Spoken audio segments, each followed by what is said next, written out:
এখন রয়েছি চৌঘড়ির মধ্যে হওয়া একটা নতুন মেট্রো স্টেশন। মেট্রো স্টেশনটার নাম মহালক্ষ্মী মেট্রো স্টেশন। আর সেই মেট্রোর মধ্যেই কিন্তু রয়েছে মা লক্ষ্মী ঠাকুর। আর চারিদিকের ভিউটা দেখতে পাচ্ছ, পুরো মেট্রোর আদলে সাজানো হয়েছে, এরকম ডিসপ্লে লাগানো রয়েছে। আর এটা কিন্তু এক্সিট পথ, এন্ট্রি ওপার দিয়ে। এখানে একটা মিরর লাগানো রয়েছে, আর এখানেই কিন্তু ঠাকুর রয়েছে দেখতে পাচ্ছ, অপরূপ সাজে সজ্জিত। তাহলে ঢুকবে এপার দিয়ে, এটা এন্ট্রি। আচ্ছা, মেট্রো থেকে বেরোবে ঠাকুর দেখে।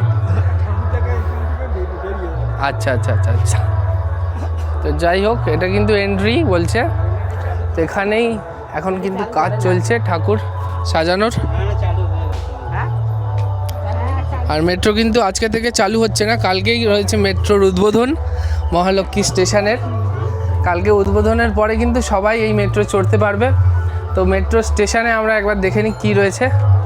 তো এই রয়েছে মেট্রো স্টেশন। আমরা মেট্রো স্টেশনে ঢুকে গেলাম। এখানে একটা রেড কার্পেট রয়েছে, আর এখানে রবীন্দ্রনাথ, এখানে নেতাজি সুভাষচন্দ্র বসু। আর মেট্রোটা দেখতে অনেকটা বন্দে ভারতের মতো।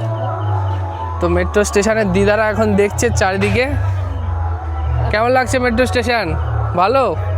নতুন মেট্রো স্টেশন ভালো লাগছে একদম।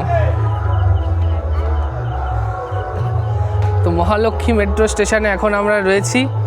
আর এটা কিন্তু বন্ধুরা চৌঘড়িতে, মন্দির বাজারের খুবই কাছে দ্বীপের মোড় থেকে ভিতরে এলে চৌঘড়ি, সেখানে এলে কিন্তু তোমরা লক্ষ্মী পুজোয় এরকম মেট্রো স্টেশন অনুভব করতে পারবে।